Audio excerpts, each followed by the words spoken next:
Good night, world. This is Ivan Amer here again. It's hot in here, huh? Today I'll be finishing chapter one of why is my screen blurry here? Wait a sec here. Why is it blurry? It's a little bit blurry on the what? On the right or left side, wherever it is, right? My left, your right. Right? So hi. This is Ivan Amer here again. I'm gonna be continuing chapter one Lord of the Rings. Interesting series, huh? You got, and me reading the series, you guys finally get an idea of what Lord of the Rings is about. So I read you the whole prologue. The prologue is pretty much about the history of the hobbits, obviously, the races of the hobbits, their way of life. They're dealing with elves and dwarves, right? You got an idea. You also got some history with Bilbo, his adventure when he met Gollum. He could have killed Bilbo. He could have killed Gollum, and yet he what? He showed pity on him. He ends up flipping on the ring, and he ends up escaping, obviously, from the orcs and Gollum. So all you guys who haven't read the books, you guys now get an idea of what the prologue of Lord of the Rings. I even understand the book a bit better now because I'm going over it a second time. I'm not going to read you the whole book, as if I went over the whole book, it would take me like I don't know, it would take me months to finish the whole book. Obviously, had I started my series, had I started my Lord of the Rings series earlier this year, I would have probably done the whole book. Because I'm almost done on my because I'm done because I only have 2 videos left into my 3 videos left into my final 2 videos left into my final announcement. I'm only gonna read a good like 3 to 4 chapters. So and to all you guys who haven't read the book, hopefully that will tempt you into buying the series and reading the books for yourself. As I told you, a lot of you guys are probably, I don't need to read the books. I read the movies. I'm like, no, man, you need to read the books, as the movies are a lot different than the book, man. I read you half of what? I read you half of chapter 1 yesterday, and you guys get an idea of how different the book is from the movie. There's a lot of scenes and dialogue that are cut out, especially the scenes and dialogue. Most of the characters are there in the movie, but the scenes and dialogue, a lot of dialogue and scenes are cut out that are not in the movie. Obviously, and if you hear any noise, excuse the noise, as my stepbrother is still upstairs. It's 5 o'clock right now in the morning. My stepbrother is still upstairs on his laptop. So if you hear any noise, excuse the noise, as my stepbrother is still upstairs on his laptop. So ignore the noise, obviously. So for those of you guys who haven't read the book, I recommend you go on Amazon. You can buy the series. You can get this edition if you want to. This is a cheap edition. This is if you want to get the black cover, the black Lord of the Rings edition, you'll see it on Amazon. If you go on Amazon, you click on Lord of the Rings book, this will be one of the first editions to pop up on the Amazon website. I got it. It's about $32. I got it. It was like $40 with tax if you want to buy the series, obviously. Whereas if you want to get the more top notch editions, those are expensive. Those are going to cost you like $70+, 70, 80, 90, 100. 120, even $150 are going to cost you. They're expensive. Whereas this edition I got here is cheap. Obviously, there's a good chance in the future I might get a better edition. When I'm king, I might buy a better edition, or I might just keep this. I might just keep this edition. There's no point in me buying a new Lord of the Rings series. But I kind of want to get a more top-notch Lord of the Rings series that I can have as part of my collection. So I'll have my Xena series. As part of my collection, my print. And I'll also have my Lord of the Rings collection as part of my. I'm not an avid book nerd. I'm gonna have a very, very small collection of books. I'm probably gonna have my Lord of the Rings collection, and I'll have my Xana's collection. And I might perhaps read Way of Kings. Perhaps I'm not gonna read the whole series, but I might perhaps maybe read Way of Kings. Maybe the first book in the Stormlight series. I might have that as part of my collection too. Maybe perhaps. Most likely not though, because I'm not an avid reader. The only books that I really, really wanted to read was Lord of the Rings, because Lord of the Rings has a special place in my heart. Because I saw the movies so much times, the movies are my favorite movie franchise ever, right? The movies are my favorite. I kept reading on Fantasy Reddit and all these sites how Lord of the Rings is such an amazing book. Hence why I bought the series last year, because I wanted to read the book for myself, obviously. And now I read the book. I read 2 of the books. I'm still reading. I'm still in the beginning I'm a good 70 pages into Return of the King. So I have a good like 300 pages left. And by the way, Return of the King, I'm throwing this out there, Return of the King is actually the shortest of the series. Fellowship of the Ring is the longest of the series. Two Towers is the second longest, and Return of the King is the shortest. Whereas the movies it's the opposite. The movies, Lord of the Rings is the longest, the Return of the King is the longest, and Fellowship of the Ring is the shortest, which I find funny, obviously. Right? They made Return of the King the longest of the series when in the book, if you read the books, Return of the King is the shortest of the series, and Fellowship of the Ring is the longest of the series, and Two Towers is the second longest, and Return of the King is the shortest, as it's only a good 360, 70 pages, and the rest is just appendixes. Obviously. So you have a good 360 pages of the story, and then the rest is just appendixes. Appendixes, that's it. That's not a part of the story, obviously. So Return of the King is actually the shortest of the it's the shortest of the series, obviously. Whereas my book is the opposite. My book, Volume 1 is the shortest. Volume 1 is definitely the shortest. Volume 3 is the longest because my chapters are all fucking long. Volume 3 is by far the longest of my series. Volume 2 is the second longest. And Volume 1 is the shortest. As the chapters in Volume 1 are very short. The only chapters that are pretty long in Volume 1 is the Young Tackies. Young Tackies is pretty long. Young Tackies is a good... Young Tackies is 30 pages on the Microsoft Word. So in book form, you're looking at like 40 pages around there. So my Young Tackies is probably good like 40 pages. Whereas all the other chapters for my book will be like 20, 25 pages. 20, 22 pages around there. 22 pages around. So volume 1 will probably be a good like 170 pages or some of that. 160, 170 pages. Volume 2 might be 220 around it. And volume 3 will be like 350 around there. 300, 350 pages if you're for all three volumes. So my book, I'm gonna keep saying this. My book is the length of this book here. It's the length of Fellowship of the Rings. This is a thick book. You see how thick this is? My book is slightly longer than this whole book here. It's 193,000 words. This is 177,000 words. My book will be single space. I don't want double space. As for fantasy, you have to have it single space, right? I have a Calibri font. My book is a good 193,000 words, hence it's slightly longer than this book here. For the one book, it'll be coming in one book, and it'll be 3 volumes. The 3 volumes will be contained in this one book. So you're looking at you're probably looking at, realistically speaking, 570 to like 560 to like 600 pages around. It might be a bit longer, perhaps. It might be even more. It might be even 650. But most likely, it just depends on the size of the book and all that stuff. But my book will most likely be a good 600 to like 560, 70 pages. So it's a long book. I read Fellowship of the Ring. Fellowship of the Ring was long. It took me longest to read Fellowship of the Ring. Fellowship of the Ring is fucking long. It's a long book. And my book is a long series, but it's not as long as Lord of the Rings. As Lord of the Rings altogether is like 480,000 words. Whereas my three volumes is only 193,000 words. Obviously. Just thought I should throw it out there.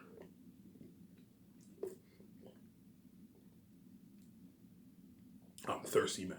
I bought 6 beers. So when I drink beer, you crave water, right? You crave liquids. That's why I'm drinking this like crazy. Right? Well, I'm gonna keep saying this. Right? I'm gonna give a heads up, guys. All you guys who read Lord of the Rings, if you're expecting the books to be like your movies, you're gonna be disappointed, as Peter Jackson only followed like 20% of the book. Even though I believe he did a good job adapting the movie to the big screen. I believe he represented the world of Middle-earth very well, obviously. But he only represented a good like 20% of J.R.R. Tolkien's world. I don't blame him, as in 3 movies it's impossible to include everything in this book. For 3 movies, Peter Jackson had to work with what he had, obviously. The studio said, okay, this is your budget. You can only make 3 movies. Peter Jackson had no choice but to cut out all these scenes. So I don't blame him, obviously. But I truly believe, I'm a believer that Hollywood should have made 6 movies, in my opinion. 6 or even 7 movies. 6 movies. Because I believe they shouldn't have left out the Scourging of the Shire. I heard about the Scourging of the Shire at the end of the book series. I believe Hollywood should have included that. There are a lot of scenes that are cut out in the movie, and they you even have different events taking place in a different movie By the way, Boromir's death doesn't happen in Fellowship of the Ring; it happens at the beginning of Two Towers, obviously. Shelob's lair is the end of Two Towers, and yet that happens like halfway through Return of the King. There's a lot of different things going on when in the movies and the books. Shelob's lair, Peter Jackson included the Shelob's lair scene in Return of the King for pacing, to keep the story pacing, obviously. Shelob's lair doesn't happen in Return of the King. No, that happens in Two Towers. The Battle of Hornburg, right? The Helm's Deep battle happens halfway of Two Towers. It doesn't happen at the end of Two Towers. And yet Peter Jackson had the Hornsburg battle, right? The Hornsburg Helm's Deep battle, whatever it is, happened. If I'm correct, if he had it happen at the end of what? He had it happen at the end of the movie, whereas in the book it happens halfway. When Gandalf breaks Saruman's staff, that's halfway through the Towers, yet that happens in the beginning of Return of the King. There's a lot of differences from the book and the movie when you read the series.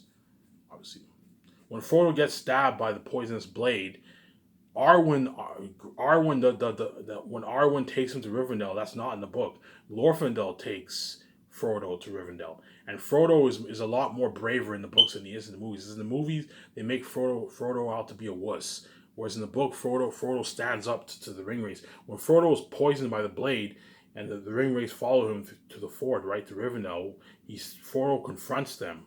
He takes out his sword and he confronts them all. Frodo's a lot braver in the books than he is in the movies. Whereas in the movies, Frodo's a wuss. You know what I'm saying? Frodo's a wuss in the movies, obviously. So there's a lot of difference. Faramir doesn't get tempted by the ring in Two Towers, whereas in the movie they have Faramir tempted by the ring. There's a lot of differences when you compare the movies and the books. You guys already know. I read you what? I read you the prologue. And I read you half of chapter 1. You guys get an idea of the dialogue and the scenes. There's a lot of things that are cut out that are in the book that are not in the movie. You're not introduced to Samwise Gamgee's dad. Obviously, you're not introduced to Frodo's parents. You don't even not once in the movie they mention Drago or Frodo's mother. Obviously, you know what I'm saying? All those scenes with Bilbo's party, the lead up to Bilbo's party, when everyone gets invitations and all that stuff, that's not in the movie. A lot of scenes are cut out, obviously. And again, Peter Jackson had no choice. I don't blame him. For two reasons. One, it's impossible to cram all the scenes of Lord of the Rings into 3 movies. No way. You have to split into 6 movies.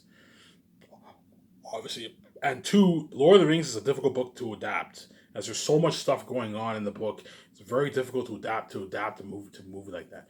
And even if they were to do 6 movies, even then you can't follow 100% of the book, as there's too much stuff going on. But you can follow at least a good 60 to even 70% of each book if you were to do 6 movies. I believe Hollywood should have done 6 movies. They should have done book 1. Okay, I'll read you it right now. Okay. I have the table of contents here.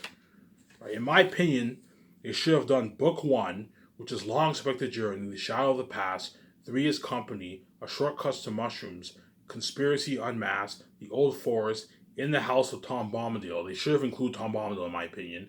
Fog on the Barrow Downs, At the Sign of the Prancing Pony, Strider, A Knife in the Dark, and Flight to Ford. And that ends book 1. So the first book of Fellowship of the Ring would have ended when Frodo gets stabbed by the poisonous blade from the ring race, and he takes off the ford with Glorfindel. They should have ended off there, and then book 2 would have started off when they're in Rivendell. Obviously, in my opinion, I believe, the movie would be a bit slower, but the world would have got the full gist of J.R.R. Tolkien's world. But even then, you can't follow everything word to word. But they could have followed at least a good 70% per book if you're doing 6 movies, and Hollywood would have made more money. But it would have cost Hollywood more money had they made 6 movies. Hollywood would have had to put a good like $600 million towards all 6 movies. They would have had to put like $600 million towards $100 million each towards each of the movies. But imagine had we got 6 movies, we would have got the full gist. Even though the movie franchise was amazing, it's the best movie trilogy ever made. Imagine how much better it would have been had they followed the story, 70% of each book. You would have imagine seeing Tom Bombadil in the movies. Tom Bombadil is an interesting character when you read the book, obviously. Imagine getting all those details. that are in the book that are not in the movie. You would have had something top notch, in my opinion.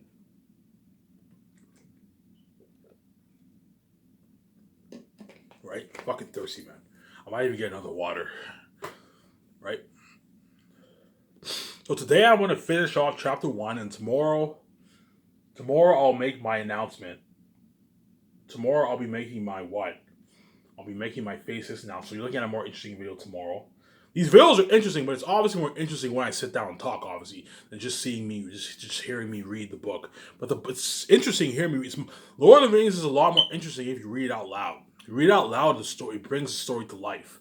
Whereas if you read on your own, if you read it in your head, it can be pretty boring, obviously. Especially Fellowship of the Ring. The first half of the book is fucking slow.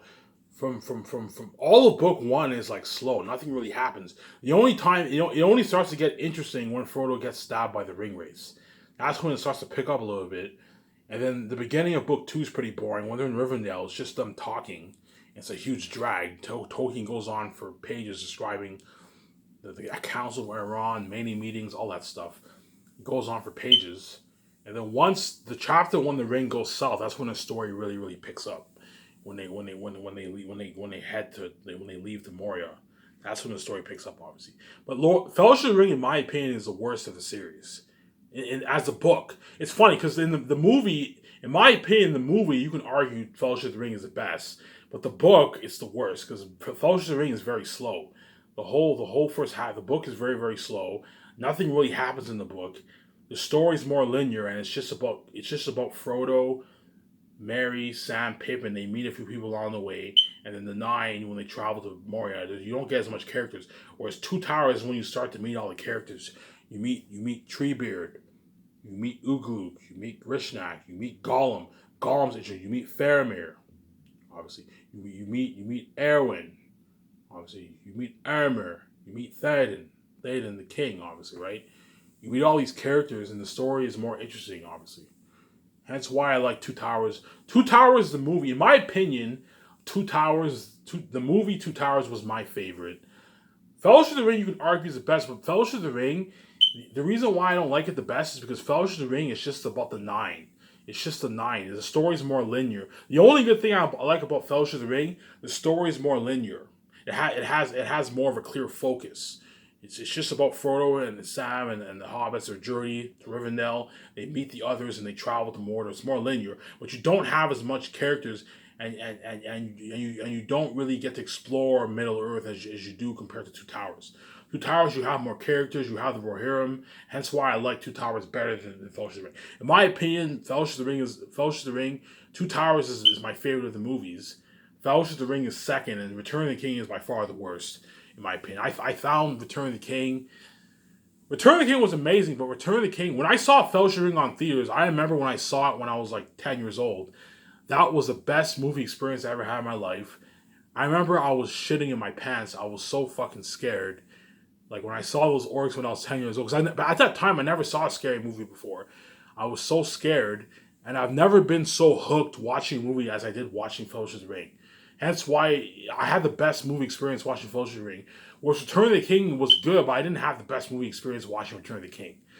Hence why, in my opinion, even though Two Towers is the best of the series, in my opinion, Fellowship of the Ring feels more like it feels more home. It feels more like Lord of the Rings. And in my opinion, Fellowship of the Ring was the most faithful to the book adaptation, whereas the other ones weren't as faithful to the book adaptation. Even though Fellowship of the Ring steered away there's a lot of differences. Fellowship of the Ring, in my opinion, was the closest to the film adaptation. You hear the noise, obviously, it's my stepbrother. Fellowship of the Ring, in my opinion, was the closest to the what? To the book, sorry. Not to the film adaptation, it was the closest to the book. Most people like Fellowship of the Ring the best, but I don't blame them because Fellowship of the Ring, in my opinion, was the most faithful, and it felt the most like Lord of the Rings, in my opinion. Fellowship of the Ring felt more unique compared to the other two.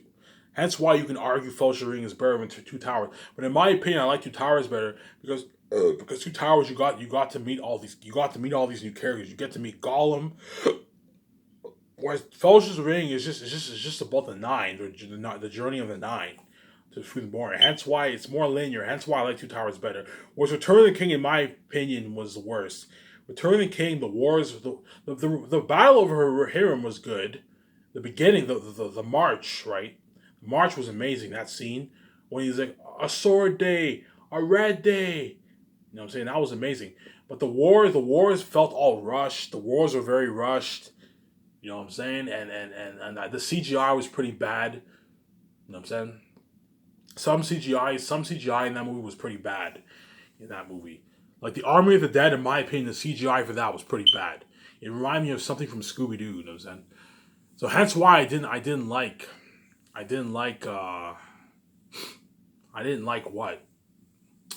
I didn't like Return of the King the best. A lot of people like Return of the King the best though, but most people who I talk to, like most people all say Fellowship of the Ring is the best. I don't blame them because Fellowship of the Ring is the most unique out of the three. There's something unique about that movie that stands out to the rest. But in my opinion, Two Towers is the best of the series. In my personal opinion, I personally Peter Jackson's favorite. I saw one of it behind the scenes. Peter Jackson said he liked Two Towers the best, and in my opinion, Two Towers is the best because Two Towers is the bridge between. Two Towers is the middle movie. It's the bridge from Fellowship and Return of the King. Obviously, it makes it cooler. Obviously, but most movies usually the first movie is the best in my opinion. A lot of movies, most people usually like the first movie the best because it's what starts it off. Obviously, right? Right. Like for the movie, even though, for example, even though Volume One is the worst of the series, if you adapt it to the screen, there's a good chance Volume One perhaps can even be the best one because it starts off with Tactius the First's life, then Tactius the Second as a young kid, his life in Xanias. So you're looking at an amazing movie for that, and then later on in his adult years when he leaves the walls and the journey begins, obviously.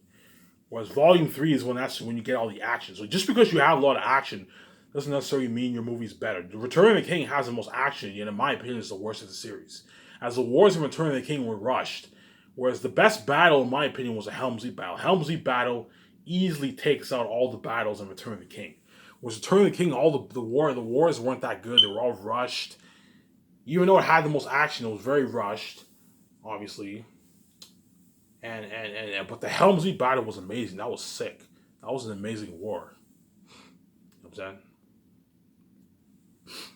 22 minutes here. That was an amazing war, obviously. And Peter Jackson even said himself, I saw one of behind the scenes, he even said he likes Two Towers the best. As Return of the King is probably, I guarantee you, Return of the King is Peter Jackson's least favorite. Because the movie was a bit, even though the movie was amazing, the wars were all rushed. There's just so much going on in that movie, obviously. Hence why I like Two Towers the best. Then Fellowship of the Ring is a close second, and then Return of the King afterwards, obviously. Whereas for my movie, a lot of people might even like Volume One the best because Volume One is the life of Tackius as a kid, obviously. So think something like Jesus, except think something like Jesus, young Jesus, except it's a fantasy world, something like Lord of the Rings. The life of Tackius as a kid. So imagine you get 40 minutes. You get 40 minutes of Tackius the First. Because you're looking at a good 40 minutes for the prologue. I'm not going to do some narration like Lord of the Rings when they talk for like 8 minutes and I start the movie off. No, I'm going to actually delve in deep into Tackius the First's story. And then, so 40 minutes of Tackius the First around there. And then a good an hour and 15 minutes of young Tackius. And then another hour and like 20 minutes, an hour and 30 minutes of Tackius when he's older. You're probably looking at a good hour and a half of young Tackius, 40 minutes and an hour and a half of young Tackius, and another hour of when Tackius is older. Young Tackius is probably looking at an hour and a half around. That's why some people might like Volume 1 the best. For the book, no. For the book, I highly doubt it. Most people will most likely like either Volume 2 or Volume 3. But for the movie, Volume 1 perhaps might even be the best, perhaps. But in my opinion, I think Volume 3 will be the best. Because that's when you get all the unexpected plot twists. That's when you get the huge war in the end. You know what I'm saying? That's when you find out everything about what's really going on in the story. And that's why, in my opinion, Volume 3, either Volume 3 or Volume 2 will be the best, in my opinion, for the movie. But Volume 1 might perhaps even be the best, too. For the books, I believe Volume 2 or 3 are the best. Volume 3 is the best, and Volume 2 is a close second. Volume 1 is the worst. But if you adapt it to the big screen, Volume 1 might even be the best, perhaps. Even though Volume 1 has the least action, the story is very amazing, obviously. With Volume 2, you get all the politics, you get some action. In Volume 3, you get the adventure. Volume 2, all 3 chapters have adventure. All 3 volumes have adventure. But Volume 1, you don't get much action except for the war in the prologue with Takis the First, obviously. It's pretty much the life of them and Zanus. And Volume 2 is politics and drama, action, adventure. And in Volume 3 is when you get the plot twists, big climaxes, adventure. You have something like Exodus, like Moses. That's why I believe Volume 3 would be the best in my opinion. But Volume 2 might perhaps be the best. Some people might like Volume 1 the best for the book.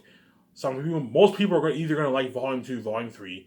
But for the movie, some people might even like Volume 1 the best. Or perhaps even Volume 2 the best. It's most likely going to be either Volume 2 or Volume 3 they're going to like the best for the movie. And for the books, it's most likely going to be either Volume 2 or Volume 3. As Volume 1, even though Volume 1, it keeps you hooked, but it doesn't keep you as hooked. I've read my book many times now. Volume 1 doesn't keep you as hooked as the other volumes. Volume 2 and 3 keeps you a lot more hooked than Volume 1. Whereas Volume 1's a little slow. It's not slow. Like, a lot of stuff's going on, but young Tactius is a bit slow. It's just about Tactius' life as a kid. It's about Tactius' life as a kid, Tacitonius' life as a kid, Maramus and Cassius when they're young, when they're training them. You know what I'm saying? And, you know what I'm saying? Queen Sarah, how Lithia's father, how you'll find out how Lithia's born, Latakia's half-sister, and young Tactius. You know what I'm saying? But if you adapt it to fiction, you're looking at an amazing story. It looks like top-notch. Again, I'll be selling my series for $100. $100 is pretty pricey, obviously. But if I told you, if you don't want to buy a print for yourself, you can just buy the ebook and pay $22. Buy the ebook. Most ebooks are usually like $5, but I want to make my nice 70%. Hence why I'm pricing for $22. $22 is cheap. Anyone can afford that. So if you don't want to pay $100 and buy the book, buy the print book, obviously for my 3 volumes. It'll be 1 book in 3 volumes. It'll be 3 volumes in the 1 book. Remember that. If you don't want to pay $100 and buy the print, you can pay $22 and buy the ebook.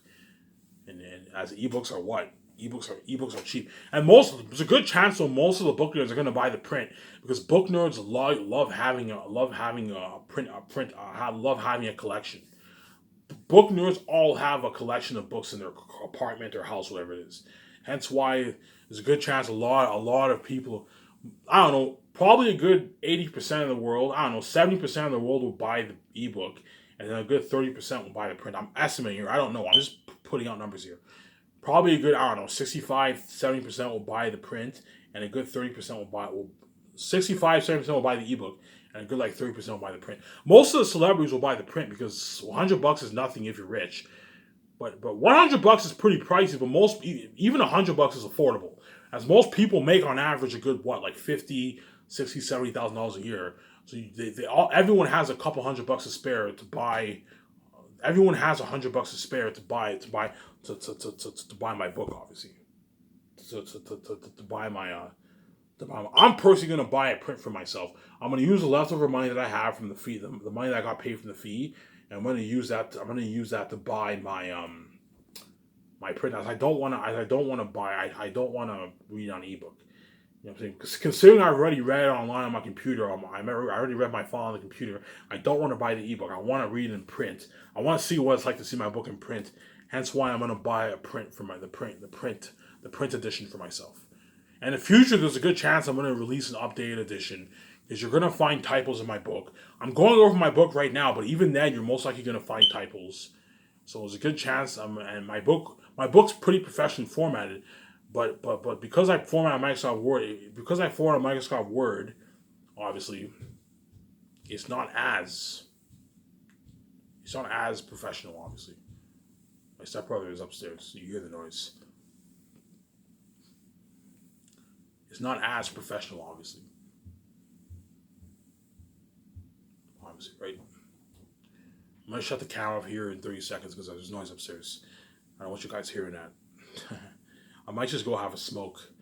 I'll have a smoke and I'll continue the video here. Because there's my stepbrother went upstairs and I don't want you hearing the noise. Because right now it's 5:30 in the morning, and some people wake up sometimes. So yeah. So before I start reading the interesting chapter, I'm halfway through chapter 1. I'll read the remaining of the chapter today.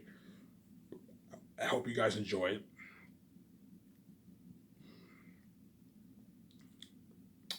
So yeah, I'm gonna shut this count here in any minute now because I'm down to 30 minutes. Um, so yeah, so I hope you guys enjoy my read along. I thought it would be cool for me to comment a little bit because I know what if I just read it'll be a bit more boring. Even though I just read it's still interesting. Anything Ivan O'Meara is interesting, obviously. But I thought sometimes when I read I'll stop and I'll make a few comments, just like I did in my last video. I made a few comments, obviously. And I'm gonna say this to all you fantasy book nerds out there: if I make an error regarding my comments, you have to bear with me as I'm pretty well grounded, but I'm compared to these nerds, I look stupid, obviously. Hence why I wasn't born with an intelligent brain. I'm not born with a big USB. I'm not stupid, but compared to a lot of people, I'm pretty stupid. I'm not that smart of a guy. Obviously, like I'm pretty smart, but compared to a lot of people, I'm pretty stupid. That's my point. But I'm much more creative than all those guys. That's the difference between me and them. You may be smarter than me, like logistically. You know what I'm saying? Logically, you may be smarter than me. You may have more intelligence than me. But if you want to write a book, let's write a book. Chances are I write a better book than you because I'm naturally gifted. Obviously, there's people who are much smarter than me who got 90s in English. Well, I got a good mark in English. There's people to me who have high writing skills, and yet they can't even pen out an amazing fantasy novel. And yet I can because I have the gift, obviously. I'm gonna shut this count off here. In my next part, I'm gonna read. I'm gonna read what?